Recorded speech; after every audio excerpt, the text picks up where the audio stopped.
фармони президенти ҷумҳурии Тоҷикистон дар бораи аз вазифаи раиси шаҳри Нораки вилояти Хатнон озод намудани Неъматзода.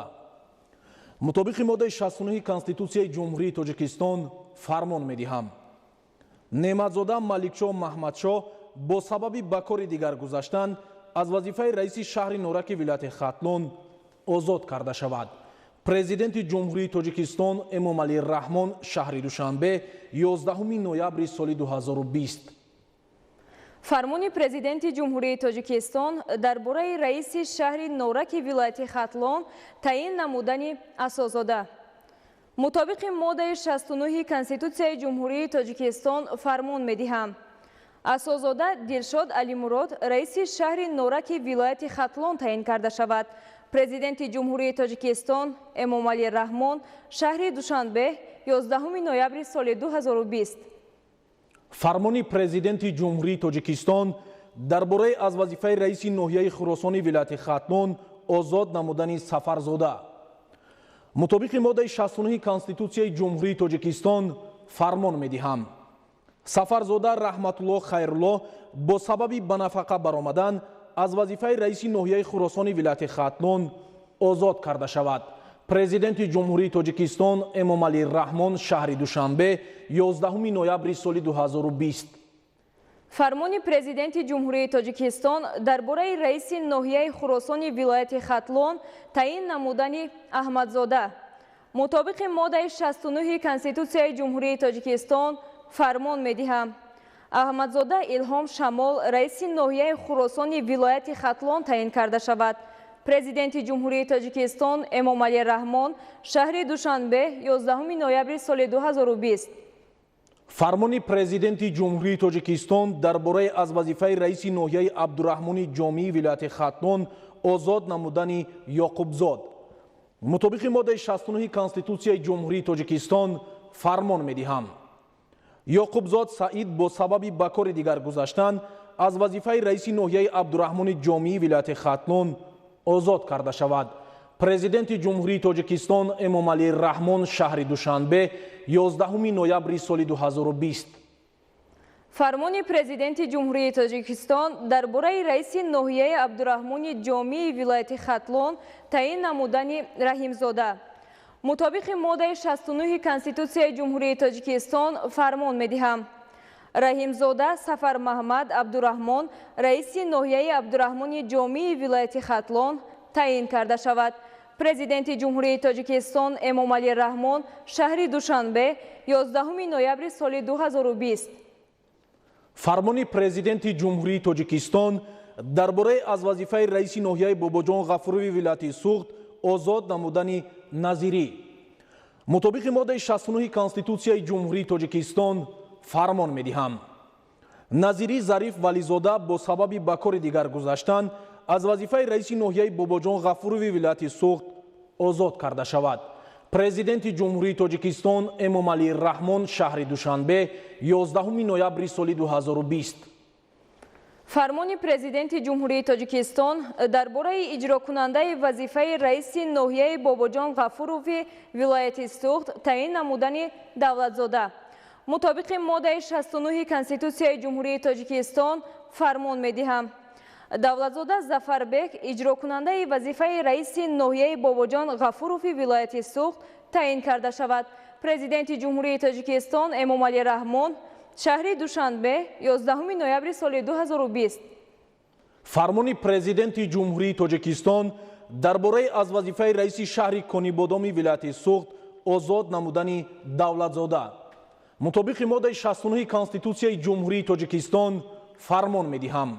Давлатзода Зафарбек бо сабаби ба кори дигар гузаштан аз вазифаи раиси шаҳри Конибодоми вилояти Суғд озод карда шавад.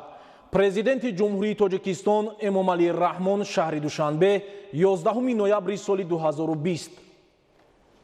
фармони президенти ҷумҳурии Тоҷикистон дар бораи иҷрокунандаи вазифаи раиси шаҳри Конибодоми вилояти Суғд таъин намудани Тухтасунзода. мутобиқи моддаи 69 Конститутсияи ҷумҳурии Тоҷикистон фармон медиҳам. Тухтасунзода Абдусалом иҷрокунандаи вазифаи раиси шаҳри Конибодоми вилояти Суғд таъин карда шавад. Президенти Ҷумҳурии Тоҷикистон Эмомалӣ Раҳмон шаҳри Душанбе 11 ноябри соли 2020. фармони президенти ҷумҳурии Тоҷикистон дар бораи аз вазифаи раиси шаҳри панҷакенти вилояти суғд озод намудани шафеиён мутобиқи моддаи 69 Конститутсияи ҷумҳурии Тоҷикистон фармон медиҳам. Шафеиён Ислом Зиёзода бо сабаби ба кори дигар гузаштан аз вазифаи раиси шаҳри панҷакенти вилояти суғд озод карда шавад. Президенти ҷумҳурии Тоҷикистон Эмомалӣ Раҳмон шаҳри Душанбе 11 ноябри соли 2020.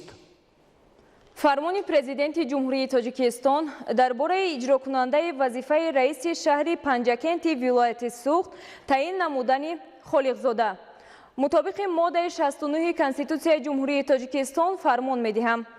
Холиқзода Абдухолиқ Санавбар иҷрокунандаи вазифаи раиси шаҳри панҷакенти вилояти суғд таъин карда шавад. Президенти ҷумҳурии Тоҷикистон Эмомалӣ Раҳмон шаҳри Душанбе 11 ноябри соли 2020. фармони президенти ҷумҳурии Тоҷикистон дар бораи аз вазифаи раиси ноҳияи шаҳристони вилояти суғд озод намудани Ҷалилзода мутобиқи моддаи 69 Конститутсияи ҷумҳурии Тоҷикистон фармон медиҳам. Ҷалилзода Ашуралӣ бо сабаби ба кори дигар гузаштан аз вазифаи раиси ноҳияи шаҳристони вилояти суғд озод карда шавад. Президенти ҷумҳурии Тоҷикистон Эмомалӣ Раҳмон шаҳри Душанбе 11 ноябри соли 2020. фармони президенти ҷумҳурии Тоҷикистон дар бораи иҷрокунандаи вазифаи раиси ноҳияи шаҳристони вилояти суғд таъин намудани Акрамзода мутобиқи моддаи 69 Конститутсияи ҷумҳурии Тоҷикистон фармон медиҳам. Акрамзода Баҳодур Исмоил иҷрокунандаи вазифаи раиси ноҳияи шаҳристони вилояти суғд таъин карда шавад. Президенти ҷумҳурии Тоҷикистон Эмомалӣ Раҳмон шаҳри Душанбе 11 ноябри соли 2020.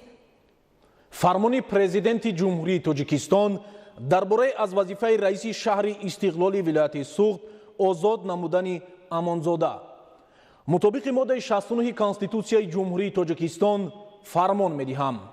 Амонзода Худойназар бо сабаби ба кори дигар гузаштан аз вазифаи раиси шаҳри истиқлоли вилояти суғд озод карда шавад.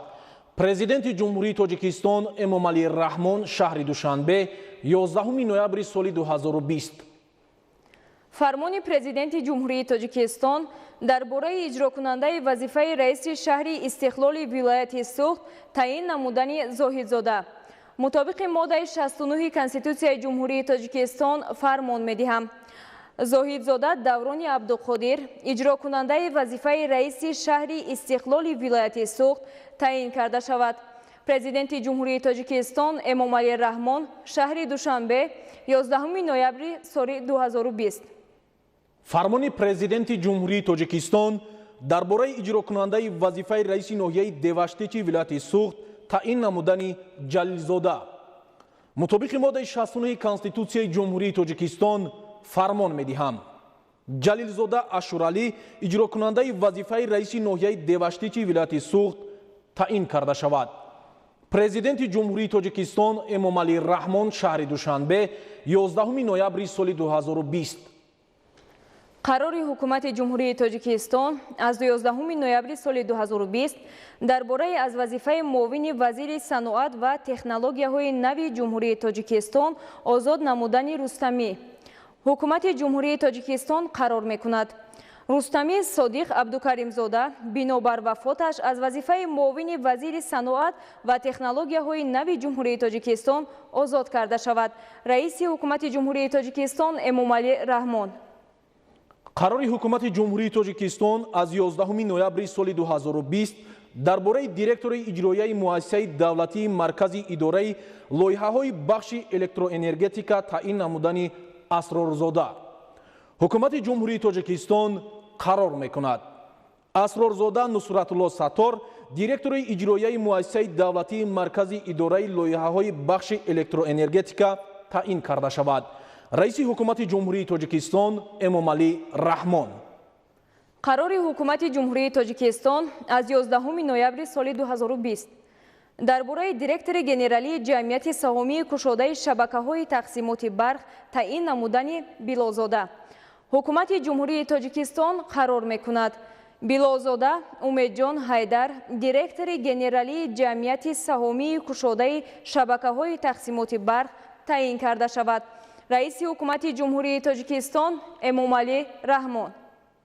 қарори ҳукумати ҷумҳурии Тоҷикистон аз 11 ноябри соли 2020 дар бораи директори генералии ҷамъияти саҳомии кушодаи шабакаҳои интиқоли барқ таъин намудани Маҳмудзода Мирзо. ҳукумати ҷумҳурии Тоҷикистон қарор мекунад Маҳмудзода Мирзо директори генералии ҷамъияти саҳомии кушодаи шабакаҳои интиқоли барқ таъин карда шавад. раиси ҳукумати ҷумҳурии Тоҷикистон Эмомалӣ Раҳмон.